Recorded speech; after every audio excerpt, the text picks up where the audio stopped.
Now avatars like Sri Shankara, Sri Ramana, Sri Ramakrishna, Jesus have happened, but the world, people's problems of poverty, worries remain the same. Or maybe call it in worse shape. In Gita, Sri Krishna says, He will incarnate to establish dharma. When will it happen? This is a question that every Indian asks. When is Lord going to incarnate? Because we always want somebody else to solve the problem. And so we want Him to come here and solve our problems. And therefore, when is He going to take incarnation? So that all the problems will be solved. And so, in India, we want somebody else to do things for us. We make a mess, and then somebody should clean up. The municipal corporation should clean up. Why don't they do that? Nobody will pick up anything himself, He throws things all right. But to pick up something, no, that municipality should do. I can pollute, they should clean up. Even if incarnations come and go, unless we change, the things going to happen,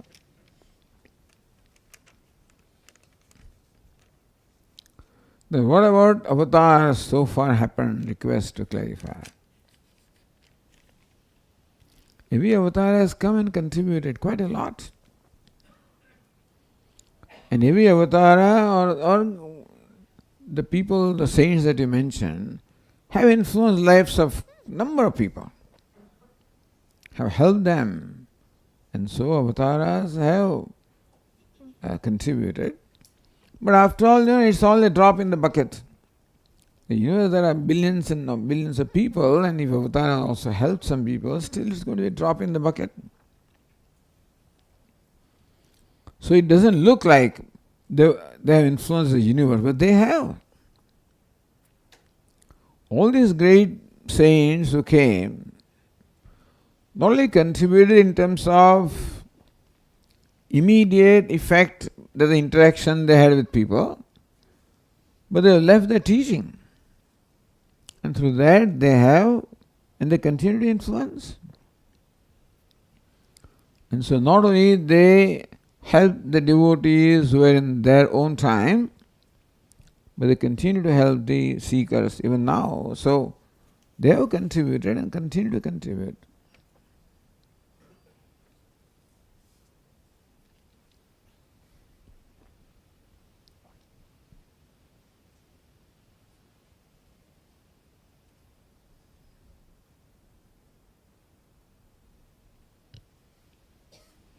Vedanti searches for truth inward and scientists outward in the universe.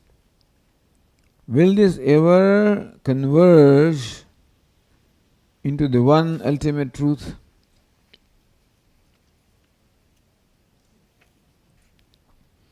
Somebody is traveling in the north direction, other fellow travels in the south direction. Will they ever converge into one thing? Will they? If people are searching in different directions, going in, as I said, east and west, will they ever converge? Unless they come back like this, if the earth is round. Point is, do they want to converge? Each one is quite convinced about what they are doing, and I don't think that they accept what the other person is doing. Vedanta is quite clear, is quite confident or assured about what he is doing. And science is assured about what he is doing, I guess. So, people are talking about this, The science also is doing research on consciousness and things like that. But science is objective science.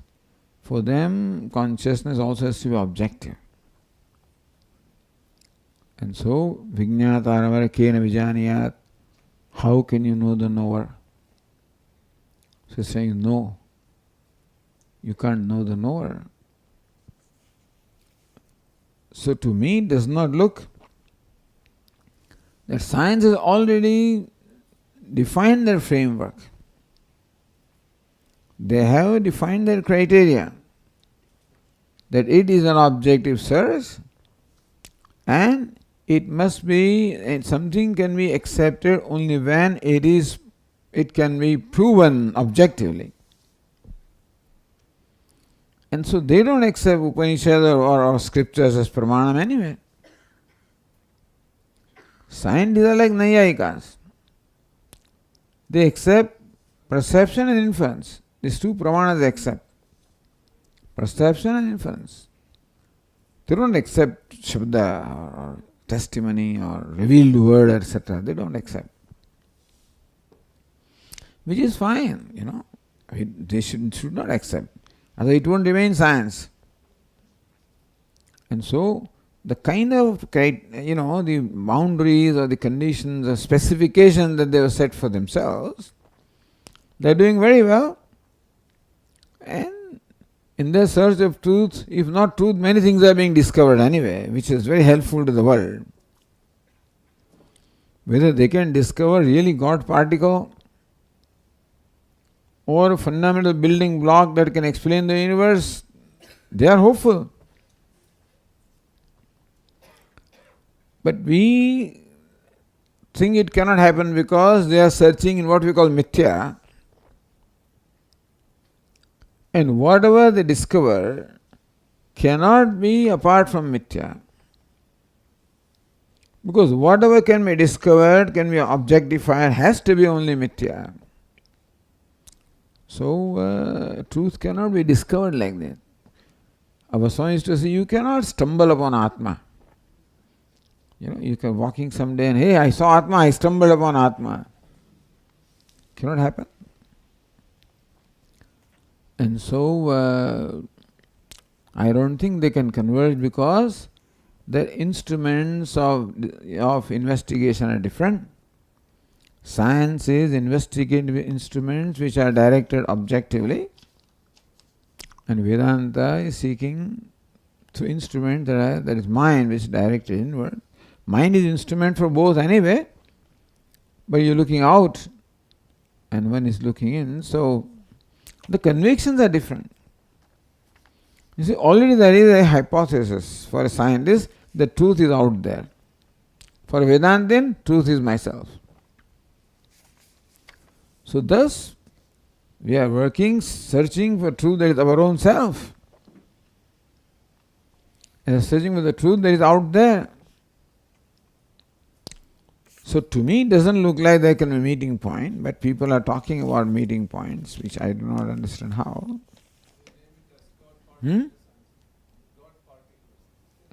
God particle is a particle. So they call it God particle because it's the most fundamental particle that can explain the universe. It's a building block, but you can still explain only objective world. That also nobody can explain. There is no particle that can explain the world. There are particles that make up that particle also. And therefore there cannot be, there is a sutra which says, Tarko apratishtaha. Tarka or the reasoning cannot have any conclusion at all. What you arrive at simply by logic or reasoning cannot be conclusive.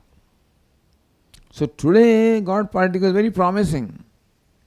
And tomorrow you'll have something else, which is fine. That, so research will go on forever. The scientific research will go on for all time to come. That's how all the people get the scope for PhD thesis and everything, you see. Which is fine. And then thus a lot of things are discovered, and then from there all technology invents a lot of things and makes it, humanity is more and more empowered. So it's doing a great job of empowering ourselves objectively. It cannot do anything to your mind. Let you do work on yourself. Uddharit atmana atmanam. You have to lift yourself by yourself. Definition of science says it is the study of nature based on observation and experimentation. So unless and until there is an experimental result, science will never move ahead in that Science will direction. not accept anything that cannot be demonstrated. Without experimentation and the results justifying the Right. So there is a theoretical science, there is a and theoretical then they carry out the practicals. That's what they did. As far as the boson particle is concerned, in fact, it was, or the God particle they call it, the theoretical possibility of that was going to be Bose. The reason why they call it boson particle is Bose. So that was done some 40 years ago, 50 years ago. Huh? Higgs boson. Higgs boson. Higgs boson, Higgs and boson, both. Satyendranath Bose was the one who came up with boson. Pardon me? Satyendranath Bose was the one who came up with the particle boson. Exactly. The Bose, a Bose came of Satyendranath. Who was there? You know, when they. He was with Einstein. Mm-hmm. Working with Einstein. Okay. But when they, by experiment in that big tunnel, and when they really came up with the evidence of this particle, he showed it theoretically. There's such such a particle, he showed the mathematical possibility, and by experiment, the scientists demonstrated there is such a thing indeed. So when this was done, Bose was there, it seems, he's a very old person, he is still alive, I guess. Yeah. Swamiji, but there are theoretical physicists who have been talking about consciousness.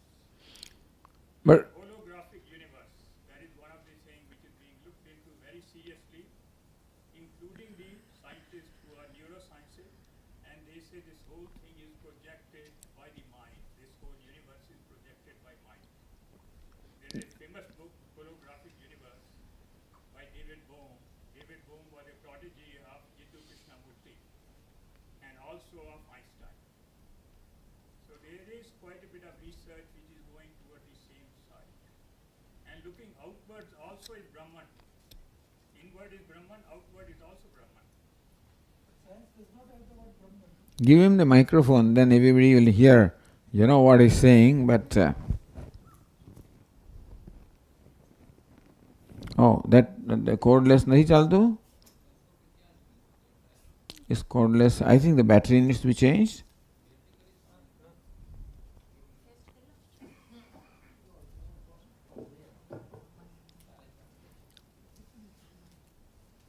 Try if it works.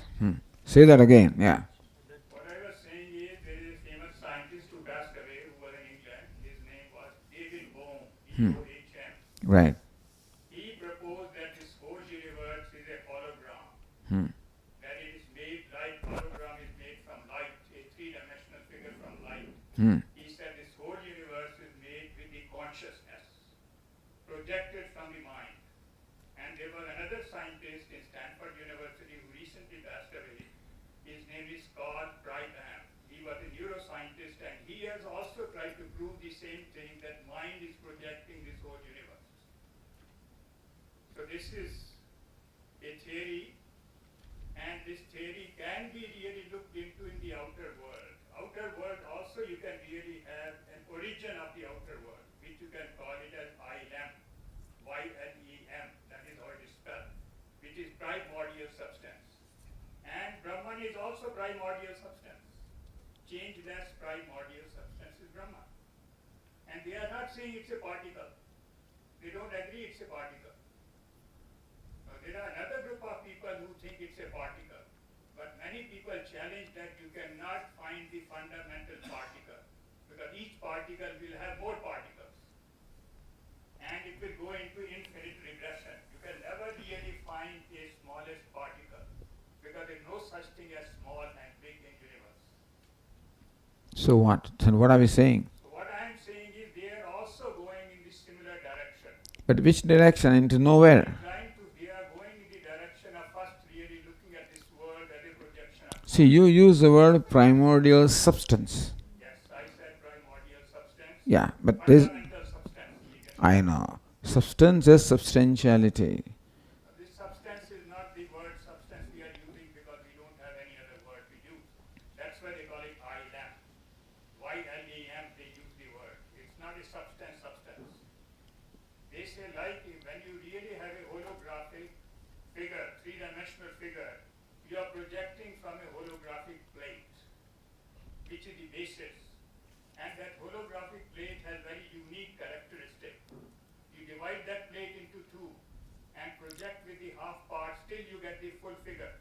You divide into 1 millionth part and throw the light on that, you still get full figure. It really shows there is no division, it is whole, it is one. So science is also looking into it. And scientists have been talking with great philosophers, like I said, Jiddu Krishnamurti. He was a great philosopher. And this person, David Bohm, was his prodigy. He used to be very closely associated with Jiddu Krishnamurti, a great theoretical scientist who should have got a Nobel Prize. But you know, one can't get Nobel Prize unless it is proved experimentally. Mm-hmm. That's the reason Stephen Hawking also did not get Nobel Prize on the black hole, because he talked about the depth of black hole, and black hole is not going to die for billions of years. So, just a viewpoint. No, I appreciate very much. All I'm saying is, all of this is still searching for the truth outside of you.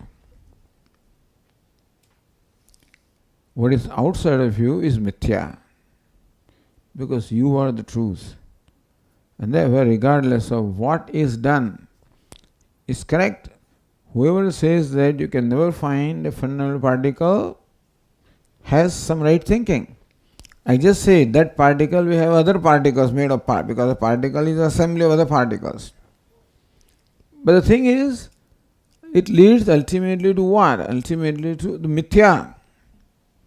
Just an appearance disappears.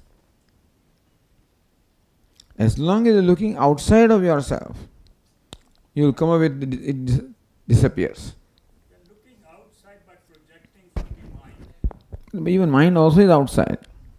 Then one has to go. Because for them, mind is consciousness. When they talk of consciousness, it is mind. And when neurologists talk of consciousness, they talk of the chemical thing, and the sentiency that it produces. They have their own idea of what consciousness is. Yeah.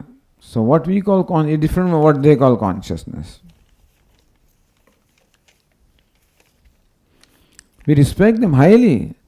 They are a million times more intelligent than I am, at least anyway, for sure. But still, as I said, the whole basic premise is looking out there. That's all. That's the only difference there.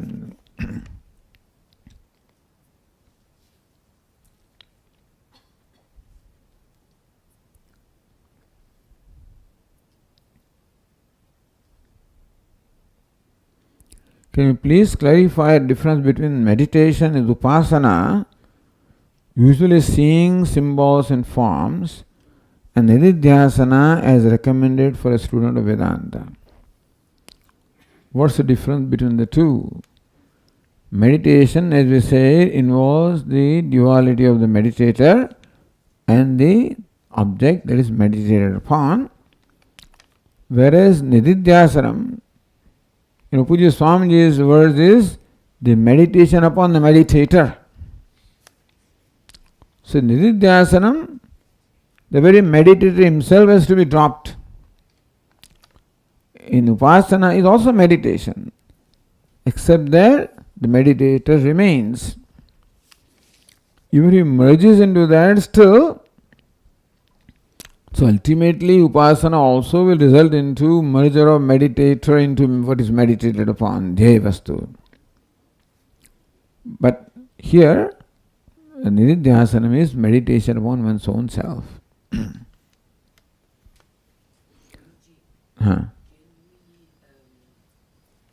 One second. Can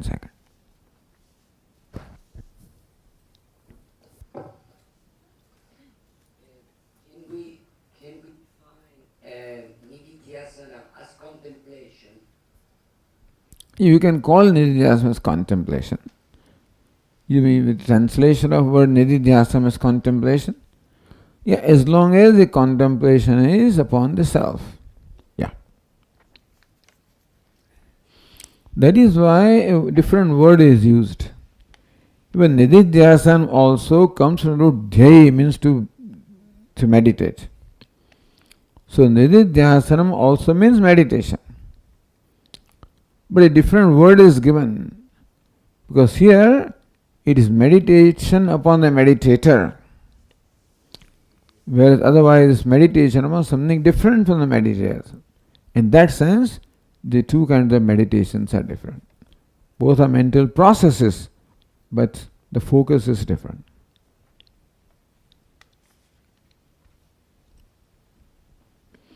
How important is nididhyasana progressing towards moksha?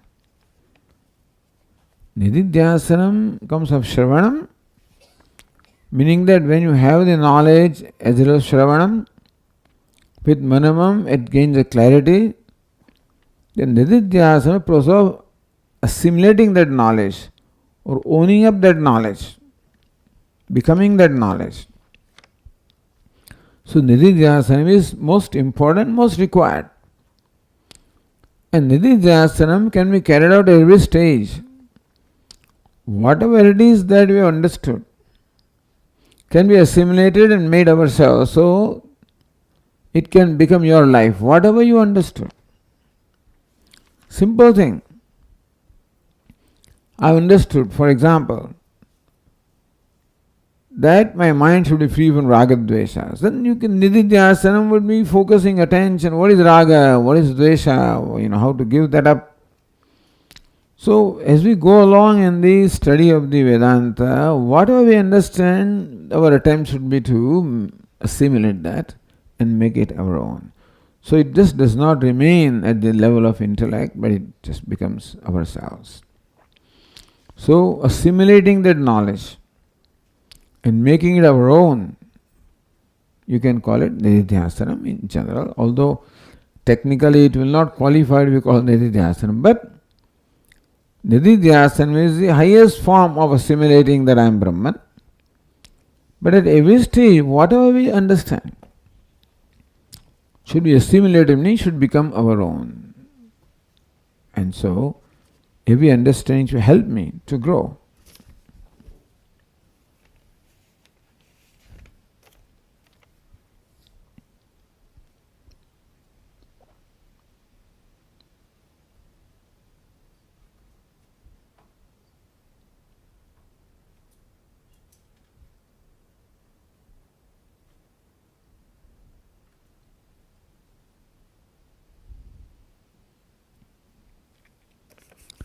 India has always been a spiritual country, and we see temples and prayers at every corner. But for the forthcoming International Day of Happiness, I don't that's the right expression, but anyway, Indians are rated as very tense and unhappy people, rated 143 out of 156, meaning of the 156 countries that have been surveyed, for rating them for the index of happiness. India gets the rating 143, meaning it's one of the unhappiest countries in the world, really. 156 is the unhappiest, but 143 is not pretty far, meaning that Indians are rated as very unhappy people. So we only can take the satisfaction that we're better in Afghanistan. That's about all, Nothing more than that. What's the reason for this dichotomy? It's a spiritual country on one hand. How do you call India a spiritual country anyway?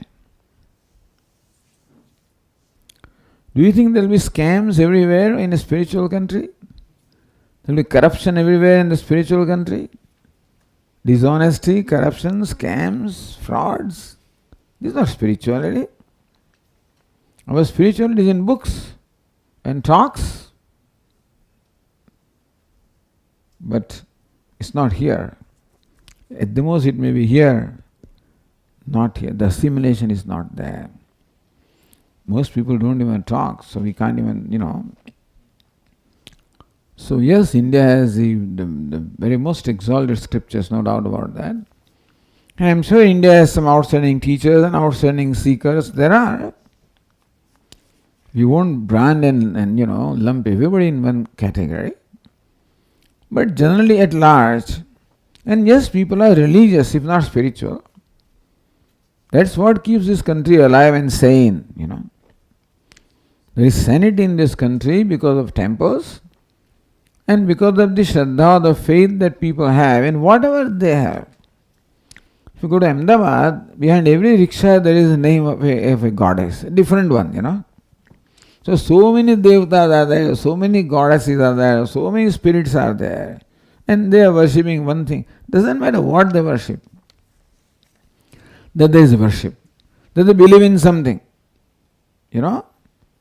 And people brand all of blind faith. It's faith. What is blind faith? He has faith in that thing. He thinks that this tree is... So many trees are worshipped as God. It's not important what is worshipped as God. That there is spirit of worship in me, that is important. At one point, one saint says that, the holy basil plant, the tulsi plant, is also worshipped here. After worshipping for years together, that plant will remain what it is. But the fellow worships will change, you follow? But he is Shraddha. So what transforms and what helps us is Shraddha. Doesn't matter where your Shraddha is. People ridicule them, he is worshipping stone, but it's what he has in his heart, and that is the faith, the devotion. It may be blind faith, I don't know what is blind faith, but so he has those feelings in his heart, and that's what purifies the person. So that is what keeps this country, not any systems and politicians. It is this that keeps the country going, in my personal opinion. And I have a slightly different opinion on this. The thing is... 1 second. I have a slightly different view on this, in the sense that the methodology or the module employed to see what are the parameters for happiness may be different. It's totally irrelevant to our context. Because in our rural areas, we find people pretty contented. Notwithstanding the scams that are happening at a very central level, they come and go. They're like winds. So the people, I think, so it's not, it doesn't reflect the exact index of happiness as I see. I could be wrong. I'd like to believe you, really. That. Those surveys are really tricky because if someone comes, like let's suppose with some badge here, happiness researcher, and say, "Are you happy?" People I know that are happy will not answer, "I'm happy," because they will guess, "What's this guy? Definitions. What do they want with me?" So people close themselves. Portuguese people are not very eager to say I'm happy. Brazilians are unhappy, but they feel they must say they are happy. So Human being basically is an unhappy creature. Is the most unhappy creature in the whole world is human being. Is a very sad creature. So whatever be, as you correctly said, there was certain objective, because happiness is a very subjective thing, and there is no way to measure happiness. So some objective criteria are there as to what means of entertainment. I don't know what the objective criteria are, but it is it must be tending to happiness. In algebra you have the limit tending to happiness. That's about all you can say. I do not know what criteria they have, but I guess countries like Scandinavian countries are happiest countries, by the criteria that they have. Much happier than even United States, etc., the Scandinavian. So maybe their level of honesty, their level of the order that obtains in that country, the law and order, the crime rate, things of that sort, So they might be an indication of the mental state of the person. In that sense, what happens out there being in a way reflection of what is in there, what is out there can give us an idea of what is in there. And so I mentioned the scams, etc., and I don't want to say much about it because I am, but the thing is that whatever be their criteria, I cannot say that India is a very happy country. There may be other unhappy. What they call happy may not be happy, but I cannot say India is a very happy country because people have, lots of complaints, lot of, what shall I say, sense of deprivation. Values are deteriorating. Yeah, if I say that, it sounds very negative, so I didn't say that. But Swamiji, Bhutan is the happiest it was on the scale. it could very well be, because the values that the people have, like the Bhutanese, they say that we value environment, and therefore they go for protecting environment, and the whole country is together in that. Even if you go, so when you go to Bhutan, you can see the atmosphere that obtains there in terms of people and the relationship and everything else. So all of these are in a way indicators. Whether India should be 143 or not is a different matter. But Indians like to claim that we are very happy, but I would question that claim myself. At the same time, those who claim to be happy are happy to what extent also is hard to say. But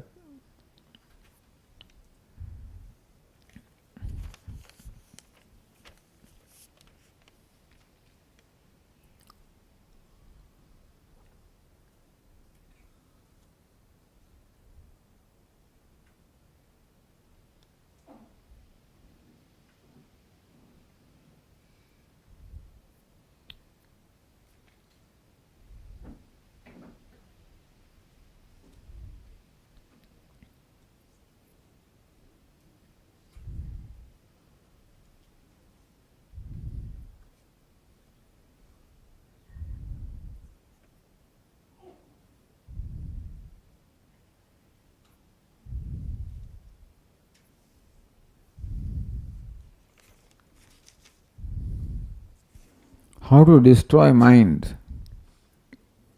How to destroy mind? No, because there is an expression called manonashaha. Vasanakshayaha manonashaha.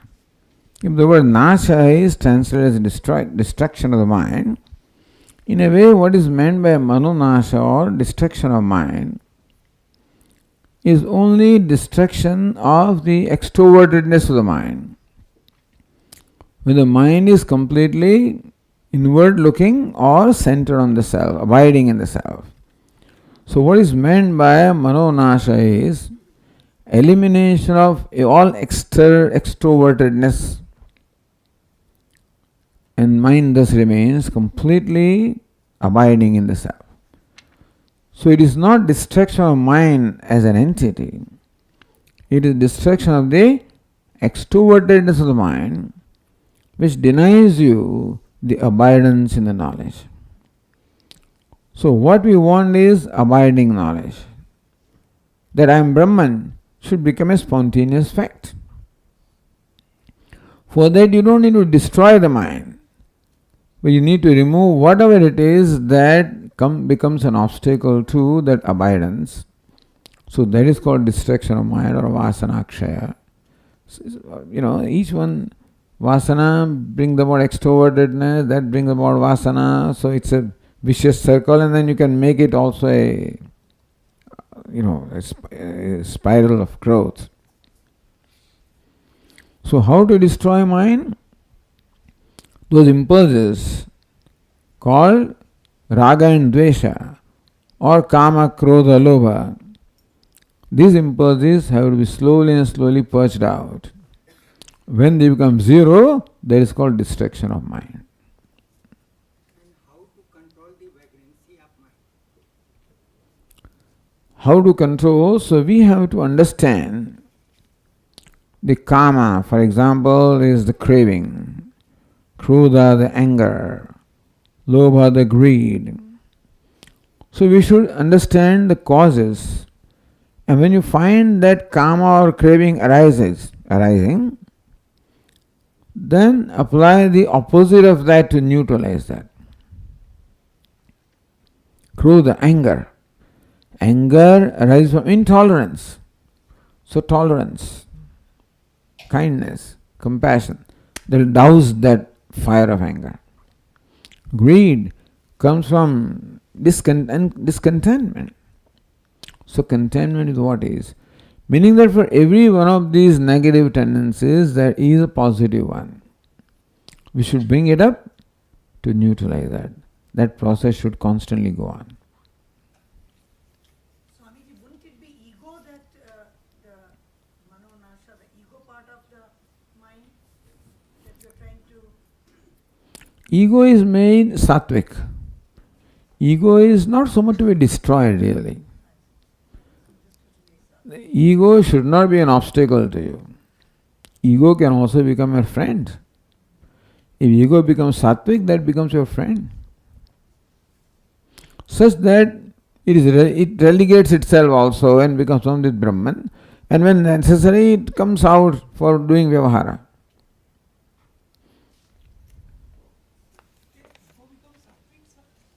Yes, has to become. The whole idea is to make the ego sattvic, from tamas to rajas to sattva. All the attitudes are meant to become a contributor from a consumer, is meant to make the ego sattvic. In all forms of worship, pardon me, is same as ego. Sense of individuality, yeah. Then ultimately when it becomes knowledge, then become enlightened. Before enlightenment also, you can make it sattvic. This whole idea of karma yoga and this upasana is to make the ego sattvic. Mind sattvic is ego sattvic. Antaragana shuddhi, when you say, that means the mind has become sattvic. Or more sattvic the mind is, shuddha or purer the mind is. And ego is one of the vrittis of the mind anyway. So ego also becomes sattvic. Right? Swamiji, when they say gunatita, Hmm. you still have sattvic, but you don't... Yeah, so this sattvic ego is able to drop itself. Or sattvic ego recognizes that consciousness is my nature and therefore it doesn't have the need to continue its individual existence, and when it is needed for vyavahara, so ego doesn't get destroyed. Even for a wise person also, that working ego remains. What Swamiji said, enlightened ego, sattvic ego remains, which is not an obstacle to the knowledge.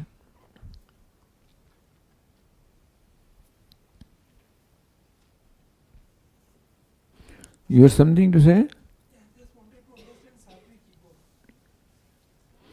So that's what I think, to an extent it is answered now. Sattvic ego is ego that has all the noble qualities. Adveshta, sarabhutanam, maitra, karuna. So when all these noble virtues are there, ego possessing these virtues is sattvic ego. Yeah. Ego itself seems to have a negative thing, but no. Yeah. If it's rajas or tamas, it is negative. Sattvic is something that helps. Right, okay. Please explain the meaning of aparokshanubhuti and how should we attain it in context of sat and chit vichara. Aparokshanubhuti is anubhuti or experience of myself, if you want to use the word anubhuti.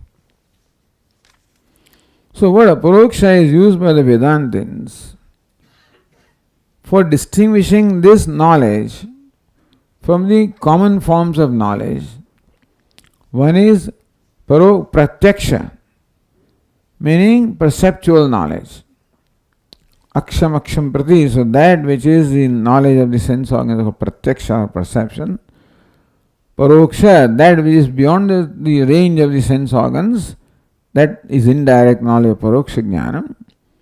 So that which is neither pratyaksha nor aparoksha, nor paroksha, is called aparoksha, is a word. Immediate knowledge. Yat sakshat aparokshat brahman. So Brahman, which is sakshat, immediate, and meaning my own self.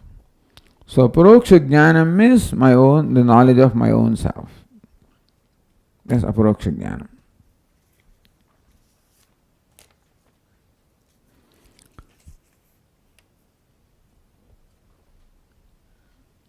Is there a subtle difference between consciousness and awareness? I think they are one and the same. They are one and the same. Consciousness and awareness are not different.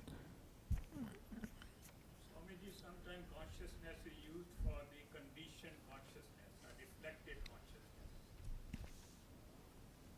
Well, it's better than to specify what it is. When you just say consciousness, it means unconditional consciousness. All right. So you finished. We'll conclude with one bhajan. So where is our friend? Is gone? Okay. So today, how about having a bhajan from our Neeraj?